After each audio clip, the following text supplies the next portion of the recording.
कृषि वैज्ञानिक कृषि विज्ञान केंद्र खगड़िया श्री सोनू कुमार जी, अग्रणी जिला प्रबंधक खगड़िया, दुग्ध उत्पादक संघ खगड़िया के प्रतिनिधिगण, सभी प्रखंड कृषि पदाधिकारीगण, सभी प्रखंडों के पशुपालन पदाधिकारी, कृषि विभाग के पदाधिकारीगण, आत्मा अध्यक्षगण, कृषि उद्यान पशुपालन मत्स्य से संबंधित जितने भी प्रगतिशील किसान आज यहाँ पर उपस्थित हैं, आज की इस बैठक में आप सबों का स्वागत है।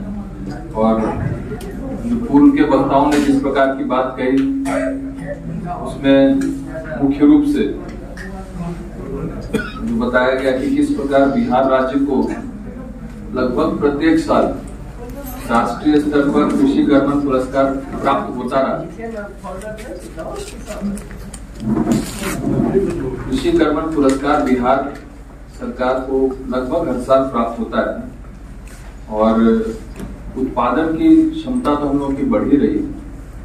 अब बात गुणवत्ता की है कि हम लोग जो उत्पादन कर रहे हैं उसमें गुणवत्ता कितनी है। एक पूर्व के वक्ता बता रहे थे कि मक्का का उत्पादन काफी ज्यादा होता है बिहार में, और उसमें भी विशेषकर इस क्षेत्र में खगड़िया में, पूर्णिया में, यहाँ पर मक्का का काफी उत्पादन होता है। उसके बावजूद भी जो उसका मूल्य मिलना चाहिए किसानों को इसलिए नहीं मिल पाता, क्योंकि मक्का जो उत्पादन होता है उसमें मात्रा तो है लेकिन गुणवत्ता का अभाव।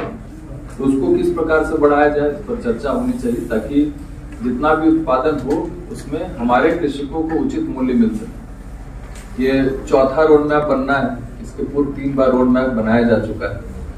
कोई भी रोड मैप बनाने का एक मुख्य उद्देश्य होता है कि आगामी जो 5 वर्ष होने वाले हैं उस पर सरकार का और विशेषकर कृषि विभाग का, पशु एवं मत्स्य संसाधन विभाग का फोकस कहां पर रहे ये डिसाइड करने के लिए, और जितनी भी योजनाएं ली जाती हैं उसका कहीं ना कहीं जुड़ाव उस रोड मैप से रहता है कि उस रोड मैप की उस बिंदु की उपलब्धि के लिए ये योजना बनाई जा रही। शैलेश जी ने बताया कि विभिन्न विभाग जो कि कृषि से डायरेक्टली जुड़े हुए नहीं भी, इसमें ग्रामीण कार्य विभाग भी है, इसमें ऊर्जा विभाग भी है, किस प्रकार से उसको जोड़ा गया है कृषि रोड मैप से, ताकि उपलब्धि हमारे किसानों के लिए हो सके। कृषि प्रक्षेत्र में हम लोग किस तरीके से इसको बढ़ा सकते हैं। जो भी कृषि रोड मैप पूर्व में बना है उसमें बहुत ज्यादा सहभागिता उन लोगों की नहीं हो पाती है जो डायरेक्टली इससे प्रभावित होने वाले हैं, जो कि आप लोग।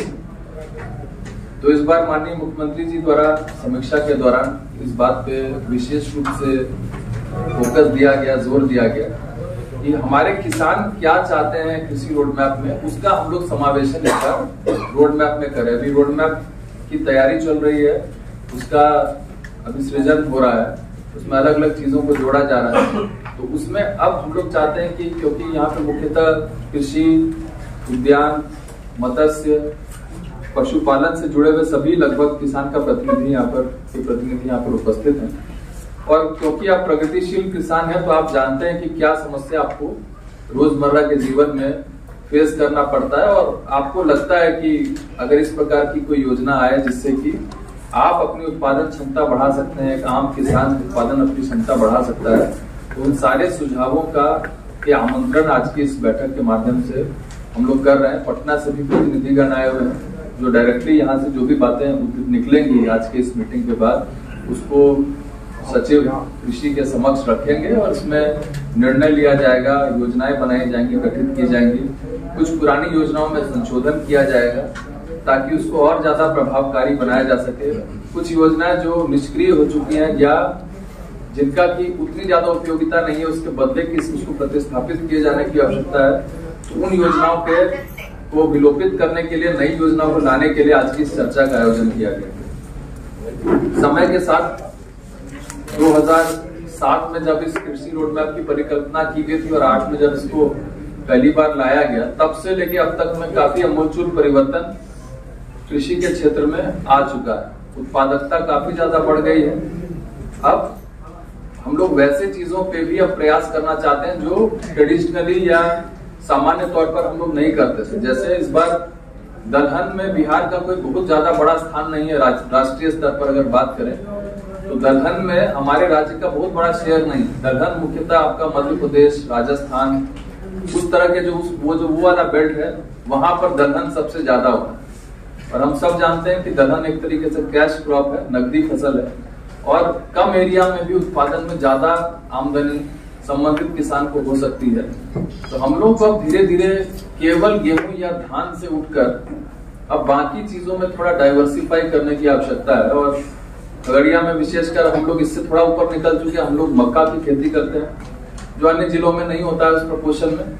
अब इसमें भी हम लोग को और ज्यादा चाहिए कि कुछ नए नए चीजें। इस बार हम लोगों ने ड्रैगन फ्रूट वगैरह भी अपने जिले के लिए लिया हुआ, जो यहाँ पर ट्रेडिशनली नहीं होता।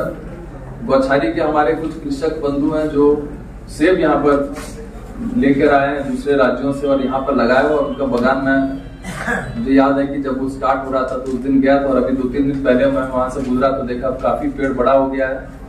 अब एक बार एक फसल उनकी हो भी चुकी है। तो अब नई नई चीजों को लाना होगा। पपीता की खेती व्यापक तौर से हो, मत्स्य पालन में नई नई विधाएं आ रही है। अभी कुछ दिन पहले हम लोग ने मक्का किसानों का भी एक बैठक किया था एक्सक्लूसिव, सेम चीज इसी तर्ज पर इनसे सुझाव देने के लिए। उसी प्रकार से मत्स्य पालन पे भी एक एक्सक्लूसिव मत्स्य पालकों के साथ एक बैठक हम लोगों ने की थी। बहुत सारे लोग आज उपस्थित हैं, शायद उस दिन भी बैठक में उपस्थित थे। उन लोगों ने अपने सुझाव रखे थे और इस बीच राज्य सरकार की ओर से भी आया कि इस तरह की एक बैठक का आयोजन होना चाहिए। हम लोगों ने सभी प्रक्षेत्रों के प्रगतिशील किसानों को यहाँ पर बुलाया है और उनसे हम लोग चाहते हैं कि आप लोग एक मंथन करें, कुछ निकल कर आए, कुछ आपकी आवश्यकता इस मंच के माध्यम से राज्य सरकार को कम्युनिकेट की जा सके। और इसी प्रकार के मंथनों का ही असर है जो धीरे धीरे किसान क्रेडिट कार्ड जो सिर्फ कृषि के लिए मिलता था, धीरे धीरे उसको विस्तारित करते हुए पशुपालन के क्षेत्र में, मत्स्य पालन के क्षेत्र में भी किसान क्रेडिट कार्ड को विस्तारित किया गया। सुझाव नीचे से आते हैं तो इन सुझावों को भेजने से कुछ तो लाभ निश्चित रूप से होता है। बैंकर्स के तरफ से जिला के अग्रणी बैंक पदाधिकारी यहाँ पर उपस्थित हैं, सोनू जी। आप लोगों का बैंक संबंधी, लोन संबंधी जो विषय रहता है, मैं चाहूंगा कि आज इनके समक्ष आप लोग रखें, इसको हम लोग नोट करें। किसान क्रेडिट कार्ड जो है पशुपालन वाले क्षेत्र में, उसके लिए व्यापक रूप से हम लोगों ने कैंप्स लगाए थे। आप लोगों का आवेदन भी प्राप्त हुआ। हालांकि ये संख्या बहुत बड़ी थी आवेदनों की, लेकिन उसमें सैंक्शन इसलिए नहीं हुआ क्योंकि बहुत सारे आवेदन जो मानक है उसके अनुरूप से हटकर आपने दूसरी चीजों के लिए दे दिया था पशुपालन। तो हर स्कीम का अपना एक विषय होता है, उसका एक रिक्वायरमेंट होती है। उस हिसाब से अगर आवेदन पत्र आपका प्राप्त ना हो तो वैसी परिस्थिति में एक तो समय का तो ह्रास होता ही है, वो खत्म ही हो जाता है और लोगों में लगता है कि आवेदन देने से कोई फायदा नहीं, जबकि आवेदन को सही तरीके से देने से उसका लाभ होना चाहिए। इसमें गलती दोनों तरफ से, जो व्यक्ति आवेदन प्राप्त कर रहा है उसको भी पता रहना चाहिए कि जिससे हम प्राप्त कर रहे हैं उसको वहीं के वहीं सुझाव देकर उसको ठीक करा लेना चाहिए था, जो कि नहीं कराएगा। और आवेदनकर्ता को भी किसी ने दिग्भ्रमित कर दिया कि इस चीज के लिए आवेदन कर दो, वो चीज मिल जाए। जैसे किसान क्रेडिट कार्ड जो पशुपालकों के लिए हम लोग दे रहे थे, उसका मुख्य उद्देश्य था, जैसे खेती के लिए भी जब हम लोग देते हैं तो क्यों देते हैं किसान क्रेडिट कार्ड? देते हैं जो खेती में उसका खर्च होगा उसकी प्रतिपूर्ति के लिए, इनिशियल लागत के लिए राशि हम लोग देते हैं। यानी बीज खरीदने के लिए, फर्टिलाइजर खरीदने के लिए, पेस्टिसाइड डालने के लिए, सिंचाई के लिए ये राशि हम लोग देते हैं, जो कि हम लोन स्वरूप प्राप्त करते हैं। और जैसे ही हमारा फसल कट जाता है, राशि हमको मिल जाती है तो हम अदा कर देते हैं। ठीक उसी प्रकार से पशुपालन में हम गाय खरीदने के लिए अलग योजना है, वो केसीसी के माध्यम से नहीं, उसकी अलग योजना है। अधिकांश लोगों ने पशुपालन में गाय खरीदने के लिए अपना आवेदन दिया, वो एक अलग योजना है। केसीसी के अंदर वो नहीं आता। केसीसी के अंदर आता है कि आपके पास पहले से 5 गाय है, उस गाय को अब हमको उसको चारा खिलाना है, उस गाय को हमको इंजेक्शन देना है, उसका ट्रीटमेंट में खर्चा होता है, उसके लिए था वो। लेकिन लोगों ने समझा कि गाय खरीदने के लिए, तो उन्होंने जितना आवेदन दिया 4-5 हजार आवेदन आया, लेकिन उसका सैंक्शन मात्र 600 के आसपास हुआ। जो मेरा अंतिम आंकड़ा मुझे पता है वो 600-700 के आसपास का ही है। बाकी सारे आवेदन रिजेक्ट हो गए। तो समझने की आवश्यकता है कि क्या चीज के लिए हम लोन के लिए अप्लाई कर रहे हैं या किस योजना के लिए अप्लाई कर रहे हैं, उसका सारा डिटेल पता है। हम लोग हर साल जब भी रबी अभियान करते हैं, खरीफ अभियान करते हैं, उसके लिए पहले एक कार्यशाला आयोजित होती है जिला स्तर पर, बृहद तौर पर। वहां पर कृषकों को भी बुलाया जाता है, सभी किसान सलाहकारों को बुलाया जाता है, पूरी विस्तृत रूप से जानकारी दी जाती है और ये बोला जाता है कि जैसे हम आपको बता रहे हैं, आप जाके किसानों को ये चीज बताएं, ताकि 100 में से 50 किसान हो सकता है जानकार हो, उनको हर साल इस योजना की जानकारी, उनको नए सिरे से बताने की जरूरत नहीं है, कुछ संशोधन हुआ तो वही बताना। लेकिन फिर भी एक बहुत बड़ा तबका है जिसको कि आज भी बिहार सरकार की जितनी भी कृषि संबंधी योजना है, केंद्र सरकार की कृषि संबंधी योजना, उसकी पूरी जानकारी नहीं हो पाती, तो वो जानकारी देनी है। तो आपका एलडीएम आज यहाँ पर उपस्थित है, तो आपको लोन संबंधी कोई विषय है, कोई समस्या आपको लगती है कि किसी ब्रांच विशेष से है, जनरलाइज समस्या की बजाय मैं चाहूंगा कि बहुत ही स्पेसिफिक समस्या की हम बात करें। जैसे हम लोग को हरिपुर के जो भी बैंक है वहां पे, मैं क्षेत्र भ्रमण में जाता हूं तो लोगों से पूछता जरूर, तो वहां से पता चला कि वहां पे केसीसी का जो भी लोन अप्लाई करता है वो भगाते रहते हैं बाल, और उनको लाभ नहीं मिल पाता है। तो हमने उस दिन वहां से बैंक मैनेजर से भी बात की, उन्होंने कहा कि हम सब करा देंगे, लेकिन आज भी स्थिति बहुत ज्यादा परिवर्तित नहीं। तो अगर स्पेसिफिक स्तर की जानकारी देंगे तो एलडीएम साहब इसको नोट करेंगे, संबंधित ब्रांच मैनेजर से डायरेक्टली बात होगी, उसका निराकरण है। उद्योग विभाग के यहाँ पदाधिकारी बैठे हैं। अब कृषि एक मात्र एक व्यवसाय नहीं, उद्योग हो गया। जो दूसरे राज्य हैं, विकसित राज्य हैं, विकसित देश हैं, वहां पर कृषि एक व्यवसाय नहीं, अब उद्योग का रूप ले चुका है। पशुपालन उद्योग बन गया, यानी कि अब छोटा मोटा चीज नहीं। उद्योग का मतलब है कि आप खुद ही नहीं बल्कि और 10 लोग को उसमें नौकरी दे सकते हैं। हमारे जिले में ही ऐसे उदाहरण है कई, जिसमें कि बड़े पैमाने पर आप लोगों ने पशुपालन किया हुआ है। कुछ जगहों पर मुझे जाने का अवसर भी मिला है, आप लोगों ने 10 लोगों को और नौकरी दी हुई है। तो उस उद्योग का स्वरूप है, उद्योग के रूप में आपको ट्रेनिंग दी जाती है, निःशुल्क ट्रेनिंग आरसीटी के माध्यम से दी जाती है, हमारे जीविका के माध्यम से दी जाती है, कृषि विभाग के माध्यम से दी जाती है, उद्योग विभाग के द्वारा भी दी जाती है, जिसमें कोई पैसा नहीं लगता है, बल्कि सरकार आपको पैसा देती है ट्रेनिंग लेने के लिए, और उसके बाद लोन की व्यवस्था भी करती है, लोगों का टाई अप करती है। तो उन सारी चीजों पे आज चर्चा हो।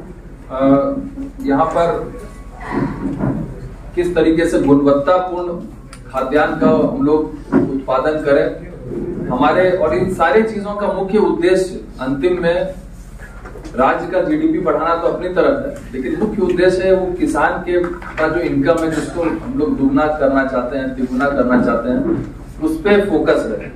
और आप लोग जो आज यहाँ पर इस सभा में उपस्थित हैं, 19 लाख की जनसंख्या में आप ही लोगों का चयन यदि यहाँ पर आने के लिए किया गया, तो हम लोग मान के चलते हैं कि आप तो सभी कृषकों के, पशुपालकों के एक तरीके से प्रतिनिधि हैं, जिनको कि हम आपके माध्यम से कोई सूचना देना चाहते हैं।